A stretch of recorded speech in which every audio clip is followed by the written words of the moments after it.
My childhood, I think it was, I had parents that were emotionally unavailable. So in my direct family, my parents were not emotionally available. And I'm a very sensitive person. I needed love, I needed reassurance and everything, which I didn't get. At the same time, I lived in a society, so I grew up in Lebanon, where your value as a woman is directly linked to your body and your appearance. So there's this pressure to look thin. And all the diet culture that every time you fail a diet, it's because you're a failure and it's not because the diet failed on you. So you take those three ingredients, it's like recipe for disaster. So yeah. No, I think also for me, I grew up in a really big family and we had to share food. Yeah.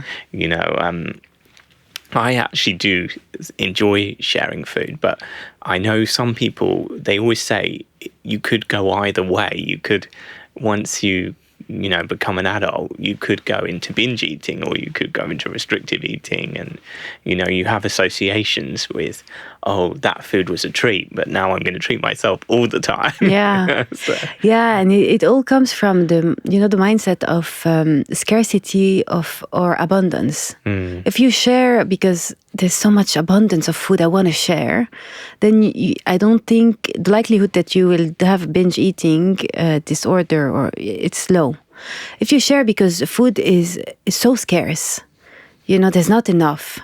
And a lot of us have parents that lived wars, there were so many wars and they lived famine. And sometimes we forget that we're the product of several generations.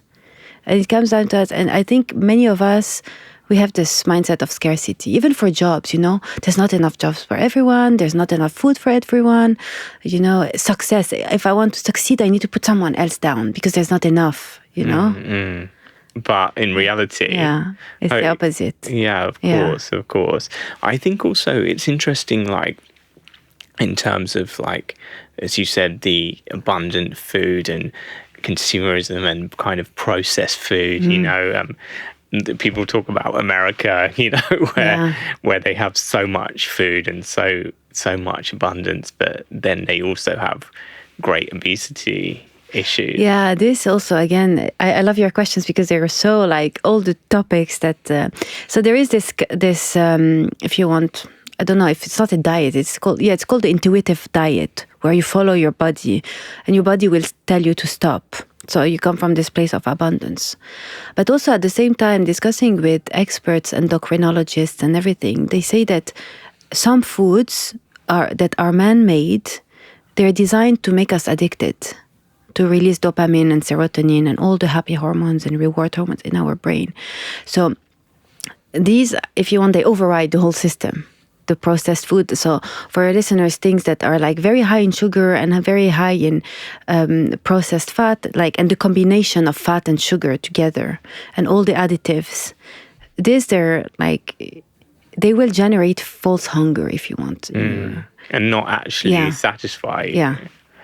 Yeah, and it's interesting. Another thing, when I was growing up, you really we were raised so that you finish everything on the plate before you leave. And then you finish everything, and then that's it. Yeah. But other cultures, actually, they like to provide so much food. And if someone finishes everything, it means they haven't provided enough.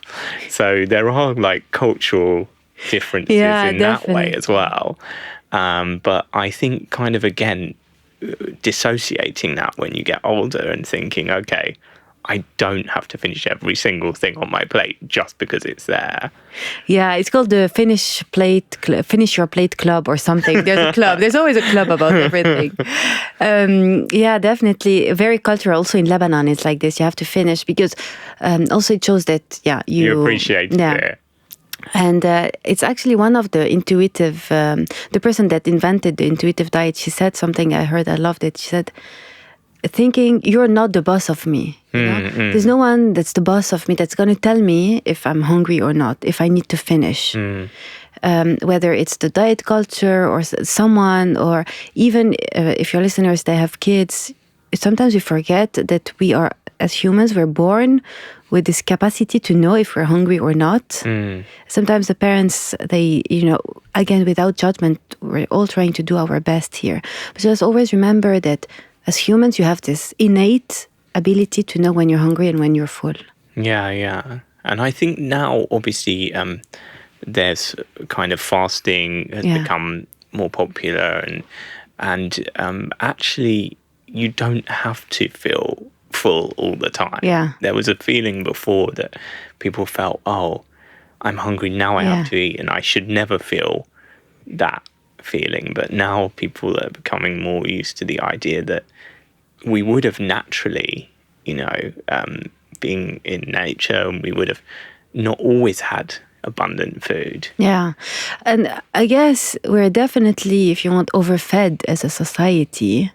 And intermittent fasting has a lot of advantages like that have been proven, like even on brain function and diseases like epilepsy and everything. However, if like your listeners or someone that you're listening, you suffer from emotional eating or an eating disorder, I think it would be very detrimental to start fasting before healing the relationship with food.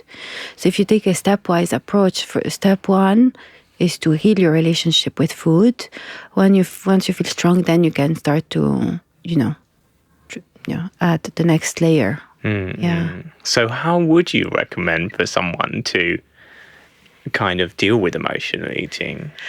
Yeah, so I have a lot of resources online. I have actually a method that I call the EEM method, Emotional Eating with Marilyn. It is this stepwise approach. Step one is to make the decision, because it's the hardest one.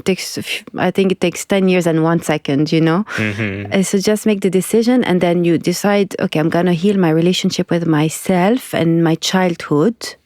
A lot of it, if we have time to discuss about how it comes, like a lot of it comes from childhood, like maybe your parents, every time you were sad, they would give you food, or maybe in your family, anger was not accepted. So every time you were angry, like you would have to repress. And as an adult, let's say you go to work and your manager makes you angry, and you know that it's taboo to be angry. So you go and eat. Because they say that, at work, the work system and family system, they're the same, but with different people. So it's all those things, like trying to heal your layers of your childhood, resolving self-esteem and self-love and all the self that, we all talk about and no one knows what it means, but just really understanding that. So I have my podcast with all the resources, but I think the best thing is to do therapy or coach sessions. I do coach sessions, but I'm not a therapist. And then when you feel, okay, I'm comfortable with food, I know also people that have done a lot of diets, they don't know what hunger is. So if you ask them, are you hungry? I don't know. Are you full? I don't know. Do you like Oreos? I don't know. Like I realized there are foods I don't care about that I thought I loved.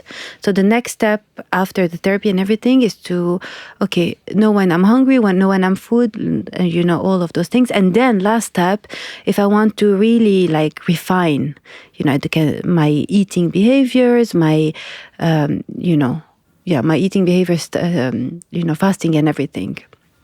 Along all of this, I think there's exercise that's really useful because it makes you happier if you want.